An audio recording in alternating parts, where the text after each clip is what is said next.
കൃത്യം 48 ദിവസം മാത്രമായിട്ടുള്ളൂ നമ്മുടെ ഭരണസമിതി നിലവിൽ വന്നിട്ട്. പുത്തിരിയിൽ തന്നെ കല്ല് കടിക്കുന്ന ഒരു അനുഭവം നമ്മുടെ അനുഭവത്തിൽ നേരിട്ട് കാണുകയാണുണ്ടായത്. ഈ 48 ദിവസത്തിനിടയ്ക്ക് 2 തവണ മാത്രമാണ് മുനിസിപ്പൽ കൗൺസിൽ യോഗം നടന്നിട്ടുള്ള ഔപചാരികമായി. അതിൽ ആദ്യ കമ്മിറ്റിയുടെ അജണ്ടയിൽ പറഞ്ഞിരുന്ന 1-2 കാര്യങ്ങൾ, ചില വിശദീകരണങ്ങൾ ആവശ്യപ്പെട്ടിരുന്നു. ഞങ്ങൾ പ്രതിപക്ഷ മെമ്പർമാരായ 13 പേരും, 12 പേര് CPM-ന്റെ കൗൺസിലർമാരും ജയകുമാർ എന്ന BJP-യുടെ കൗൺസിലർ ഉൾപ്പെടെയുള്ള 13 പ്രതിപക്ഷ കൗൺസിലർമാർ ആദ്യ ഭരണസമിതി യോഗത്തിൽ ചില കാര്യങ്ങൾ ചോദിച്ചു. ഒന്ന്, പ്രധാനപ്പെട്ട് വടക്കമണ്ണത്ത് ഭാഗത്തു നിന്നുള്ള പൊതുജനങ്ങളുടെ കുടിവെള്ള സ്രോതസ്സുകളെ മലിനപ്പെടുത്തുന്ന രൂപത്തിൽ മണ്ണാർക്കാട് ടൗണിൽ പ്രവർത്തിക്കുന്ന പല സ്ഥാപനങ്ങളും പല വലിയ മാളുകളും കെട്ടിടങ്ങളുമുള്ള അവിടുന്ന് കക്കൂസ് മാലിന്യം ഉൾപ്പെടെ തൊട്ടടുത്ത കാനയിലേക്ക് ഒഴുക്കിവിടുകയും ഇത് തൊട്ടടുത്തുള്ള മുഴുവൻ ജനങ്ങളുടെയും കുടിവെള്ള സ്രോതസ്സുകളെ മലിനമാക്കുകയും ചെയ്യുന്ന ഒരു വിഷയം ഇവിടെ കൊടുത്ത് നിവേദനത്തിന്റെ ഭാഗമായി ആ കൗൺസിൽ യോഗം ഞങ്ങൾ ചൂണ്ടിക്കാട്ടി. ഒരു മറുപടിയും കൃത്യമായി പറയാൻ ചെയർപേഴ്സണോ ബന്ധപ്പെട്ട ഉദ്യോഗസ്ഥന്മാർക്കോ തയ്യാറാകാൻ കഴിഞ്ഞില്ല. അതോടൊപ്പം തന്നെ മണ്ണാർക്കാട് കോടതിപ്പെടുകയിൽ അനധികൃതമായി വ്യാപകമായി മണ്ണെടുപ്പിന്റെ ഭാഗമായി അവിടുത്തെ ഒട്ടനവധി കെട്ടിടങ്ങൾക്ക് ഭീഷണി ഉയർന്ന സാഹചര്യത്തിൽ ഇതുമായി ബന്ധപ്പെട്ടൊരു പരാതി മണ്ണാർക്കാട് പൊതുപ്രവർത്തകർ ഇവിടെ നൽകുകയുണ്ടായി. അതുമായി ബന്ധപ്പെട്ട ചില ചോദ്യങ്ങൾ ചോദിച്ചു. അതിനും കൃത്യമായ മറുപടി പറയാൻ ബന്ധപ്പെട്ട ഉദ്യോഗസ്ഥന്മാരോ ഈ നഗരസഭ ഭരിക്കുന്ന ചെയർപേഴ്സണോ തയ്യാറായില്ല. ഈ രൂപത്തിൽ ഏതെങ്കിലും കാര്യങ്ങളെ സംബന്ധിച്ച് ഒരു കാര്യം ചോദിച്ചാൽ വ്യക്തമായ മറുപടി പറയാൻ ഒരു കാരണവശാലും തയ്യാറാവാത്ത ഒരു ഭരണസമിതിയും ഉദ്യോഗസ്ഥ വൃന്ദവുമാണ് മണ്ണാർക്കാട് നഗരസഭ ഭരിച്ചുകൊണ്ടിരിക്കുന്നത്. തുടർന്നാണ് കഴിഞ്ഞ 24-ാം തീയതി കൗൺസിൽ യോഗം കൂടുന്നത്. ആ കൗൺസിൽ യോഗത്തിൽ നിങ്ങളെല്ലാം പത്രപ്രവർത്തകർ വന്നിരുന്നതാണ്. അതിലൊരു അജണ്ട ഉണ്ടായിരുന്നത് പ്രധാനമായും 2026-27 സാമ്പത്തിക വർഷത്തിൽ നടപ്പിലാക്കേണ്ട മണ്ണാർക്കാട് നഗരസഭയിലെ പദ്ധതി രൂപീകരണം ബന്ധപ്പെട്ട കാര്യങ്ങൾ തീരുമാനിക്കുക എന്നുള്ളതായിരുന്നു. അതിനനുബന്ധമായി ചെയ്യേണ്ട കുറേ കാര്യങ്ങൾ ആദ്യമുണ്ട്. ഒരു പദ്ധതി രേഖ രൂപയ്ക്ക് മുമ്പായി വികസന സമിതി യോഗം ചേരണം, വർക്കിംഗ് ഗ്രൂപ്പുകളുടെ യോഗം നടക്കണം, ഗ്രാമസഭകൾ നടക്കണം. ഈ ഗ്രാമസഭകൾ ചർച്ചയ്ക്ക് ശേഷം തുടർന്ന് വികസന സെമിനാർ നടക്കണം. ആ രൂപത്തിലാണ് പദ്ധതി രൂപീകരിക്കേണ്ടത്. അപ്പോൾ അതുമായി ബന്ധപ്പെട്ട് ഞങ്ങൾ ചോദിച്ചു, നിലവിൽ ഇത്തരത്തിലുള്ള പദ്ധതി രൂപീകരണത്തിന് മുമ്പായി വർക്കിംഗ് ഗ്രൂപ്പുകൾ വേണ്ടേ നമുക്ക് നഗരസഭയിൽ? അത് നിലവിലുണ്ടോ? അതല്ല നിലവിലുള്ള സമിതികൾ പുനഃസംഘടിപ്പിക്കാൻ വല്ല തീരുമാനമുണ്ടോ?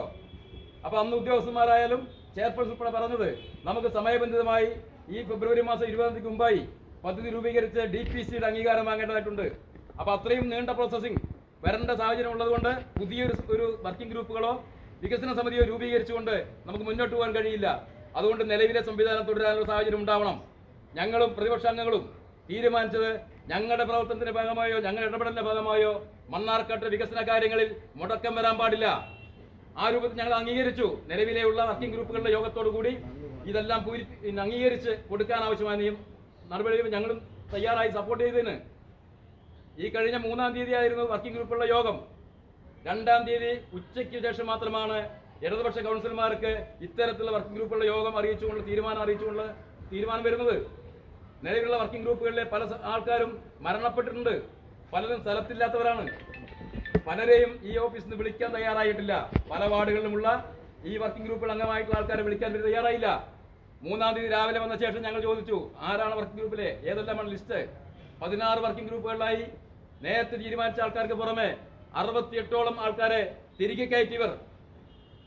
ആരുടെ തീരുമാനപ്രകാരം? ഏത് കൗൺസിൽ തീരുമാനപ്രകാരം ഉണ്ടായത്? ഏത് കൗൺസിലർമാരാണ് ഇവർക്ക് അധികാരം കൊടുത്തത്? ഏത് ഉദ്യോഗസ്ഥന്മാർക്ക് ആരാണ് അധികാരം കൊടുത്ത് ഈ രൂപത്തിൽ ചെയ്യാൻ? 68 പേരെ വിവിധ കമ്മിറ്റികളിലേക്ക്, വിവിധ വർക്കിംഗ് ഗ്രൂപ്പുകളിലേക്ക് തിരഞ്ഞെടുത്തവര്. ഞങ്ങൾ പ്രതിഷേധിച്ചു. ആ പ്രതിഷേധം വലിയ രൂപത്തിലുള്ള പ്രശ്നങ്ങൾക്ക് കാരണമായി. ഒടുവിൽ അവർ ധാരണ പറഞ്ഞത്, ഇത്തവണ നിങ്ങളൊരു കാര്യം ചെയ്യൂ, നിങ്ങൾ കുറച്ച് ആളുടെ പേരിതാ. അങ്ങനെ ഞങ്ങളും നിങ്ങളും ചേർന്നല്ല മണ്ണാർക്കാട് നഗരസഭയുടെ ഭരണം. നഗരസഭകളിലെ ഭരണകക്ഷിയും പ്രതിപക്ഷം എന്ന രൂപത്തിലില്ല, ഒറ്റന്നേ ഉള്ളൂ. അപ്പൊ പ്രതിപക്ഷം എന്ന രൂപത്തിലല്ല ഞങ്ങൾ പെരുമാറിയത്. ഞങ്ങൾ മണ്ണാർക്കാടിന്റെ സമഗ്രമായ വികസനത്തിന് രാഷ്ട്രീയം മാറ്റിവെച്ചുകൊണ്ട് സഹകരിക്കാൻ തയ്യാറാണെന്ന് ഞങ്ങൾ പറഞ്ഞതാണ്. എന്നാൽ മണ്ണാർക്കാട്ടെ ഈ മുസ്ലിം ലീഗിന്റെ ഭരണകൂടം സങ്കുചിതമായ രാഷ്ട്രീയത്തിന് വേണ്ടി വികസനത്തെ ഉപയോഗിച്ചാൽ ആ വികസനത്തെ ഞങ്ങൾ എതിർക്കും.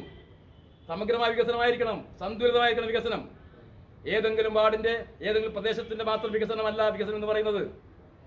അന്നത്തെ ഒരു അജണ്ടയിൽ ഒന്നായിരുന്നു ഈ രൂപത്തിൽ നിലവിൽ 2025-26 സാമ്പത്തിക വർഷം നടപ്പിലാക്കാൻ ഉദ്ദേശിച്ച് കഴിഞ്ഞ വർഷം ഇതുപോലെ ഗ്രാമസഭകൾ തീരുമാനിച്ച് വികസന സമിതി അംഗീകരിച്ച് DPC അംഗീകരിച്ച പദ്ധതികൾ 25-26 മാർച്ച് മാസത്തോടുകൂടി പൂർത്തീകരിക്കേണ്ടതായിട്ടുണ്ട്.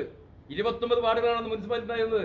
ഈ 29 വാർഡുകളിലേക്ക് അംഗീകരിച്ച പദ്ധതികൾ ഗ്രാമസഭ അംഗീകരിച്ച് DPC അംഗീകരിച്ച് ഓരോ വാർഡുകളിലേക്കും തീരുമാനിക്കപ്പെട്ട പദ്ധതികൾ.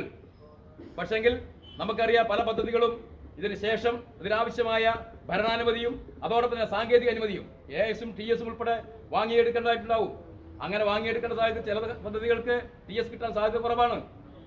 അങ്ങനെ കഴിഞ്ഞ തെരഞ്ഞെടുപ്പും എല്ലാം വന്ന സമയത്ത് പല പദ്ധതികളും പല വാർഡിലും നടപ്പിലാക്കാൻ കഴിഞ്ഞിട്ടില്ല. ആ പദ്ധതികൾ ഭേദഗതി ചെയ്യുക എന്നുള്ള നിർദ്ദേശമാണ് അജണ്ടയായി വന്നിരുന്നത്. ആ അജണ്ടയിൽ ഞങ്ങൾ ചോദിച്ചു, ഏതെല്ലാം പദ്ധതിയാണ് നിങ്ങൾ ഭേദഗതി ചെയ്യുന്നത്? നിങ്ങളുടെ കയ്യിൽ ലിസ്റ്റ് ഉണ്ടോ? ഏതെല്ലാം പദ്ധതി, ഏതെല്ലാം വാർഡിലെ പദ്ധതികൾ എങ്ങനെയാണ് ഭേദഗതി ചെയ്യുന്നത്? അപ്പോൾ അവർ പറഞ്ഞ് ലിസ്റ്റ് ആയിട്ടില്ല. ഞങ്ങൾ എണീച്ച് ചോദിച്ചു, ഞങ്ങൾ 13 കൗൺസിലർമാർ വിളിച്ച് നിങ്ങളൊക്കെ ഒന്ന് കണ്ടതാണ്. ഞങ്ങൾ ചോദിച്ചു, ഏതെങ്കിലും വാർഡിൽ ആ കാലത്ത് നിശ്ചയിച്ച പദ്ധതികൾ ആ വാർഡിൽ നഷ്ടപ്പെടുമോ? അനുവദിക്കപ്പെട്ട ഫണ്ട് വക മാറ്റാൻ നിങ്ങൾക്ക് കഴിയുമോ? അത് ചെയ്യില്ല. അതാത് വാർഡുകളിൽ ഈ ഫണ്ട് ഉപയോഗിച്ചുകൊണ്ട് മറ്റൊരു പദ്ധതി കണ്ടെത്തിക്കൊണ്ട് ആ വാർഡിന്റെ വികസനം പൂർണ്ണമായ രൂപത്തിലേക്ക് നടപ്പാക്കാൻ ഞങ്ങൾ ശ്രദ്ധിക്കും എന്നാണ് ചെയർപേഴ്സണും ഇവിടുത്തെ ഉദ്യോഗസ്ഥന്മാരും ഞങ്ങൾക്ക് തന്ന മറുപടി. ഞങ്ങൾ വിശ്വാസത്തിലെടുത്തു. 29-30 തീയതികളിലായി മണ്ണാർക്കാട് മുനിസിപ്പാലിറ്റിയിലെ കൗൺസിലർമാർക്ക് കിലയിൽ ട്രെയിനിങ് ആണ്. ഞങ്ങൾ ഇടതുപക്ഷ കൗൺസിലർമാർ എല്ലാവരും തന്നെ പോയിട്ടുണ്ട്. ഈ UDFന്റെ ആൾക്കാരുണ്ടായിരുന്നു. ആ ദിവസങ്ങളിലാണ് ഇതിനാവശ്യമായ രൂപത്തിൽ മിനിറ്റ്സിൽ തീരുമാനമെടുക്കുന്നു. എല്ലാ ഫണ്ടുകളും ഈ കഴിഞ്ഞ 29 വാർഡുകളിൽ, ഇപ്പോഴാണ് 30 വാർഡ്, കഴിഞ്ഞ 29 വാർഡിലെ പൂർത്തീകരിക്കപ്പെടാത്ത വർക്കുകളുടെ ഫണ്ടുകൾ, സ്പിൽ ഓവർ മുഖേന പൂർത്തിയായ ഫണ്ടുകൾ, അതോടൊപ്പം തന്നെ TS ലഭിക്കാത്ത ഫണ്ടുകൾ, ഇതെല്ലാം തന്നെ 2 വാർഡുകളിലാക്കി മാത്രമായി ഭാഗിക്കുന്ന രൂപത്തിലേക്കുള്ള ജനാധിപത്യ വിരുദ്ധമായ തികഞ്ഞ അധികാര ദുർവിനിയോഗം നടത്തുകയാണ് ചെയ്യുന്നത്. ഇത് മണ്ണാർക്കാട് മുനിസിപ്പാലിറ്റിയിലെ 30 വാർഡിലുമുള്ള ജനങ്ങൾക്ക് അവകാശപ്പെട്ടതാണ് ഈ മണ്ണാർക്കാട് നികുതിപ്പണം. ഈ നികുതിപ്പണത്തിന് പുറമെ സംസ്ഥാന സർക്കാർ അനുവദിക്കുന്ന പ്ലാൻ ഫണ്ടുണ്ട്, ഗ്രാന്റുകളുണ്ട്. ഇതെല്ലാം തന്നെ മണ്ണാർക്കാട്ടെ LDFന്റെ UDFന്റെ കൗൺസിലർമാർ, BJPയുടെ കൗൺസിലർമാർ ഇവർ കഴിഞ്ഞ തവണ അനുവദിക്കാൻ വേണ്ടി അംഗീകരിച്ചു കൊടുത്ത പദ്ധതികളാണ്. ആ പദ്ധതികളുടെ പണം ആ നാട്ടിലെ ജനങ്ങൾ, ഞങ്ങൾ ഇടതുപക്ഷക്കാർക്ക് മാത്രമല്ല പറയുന്നത്, ഞങ്ങൾക്ക് 29-ാം വാർഡായാലും 28-ാം വാർഡായാലും 30-ാം വാർഡായാലും വികസനം വരുന്നതിൽ ഒരു തടസ്സവുമില്ല. പക്ഷെ വികസനം എന്ന് പറയുന്നത് ഞാൻ നേരത്തെ പറഞ്ഞത് സമഗ്രമായിരിക്കണം. ഇതാരുടെയും തറവാട് സ്വന്തം തന്നല്ല.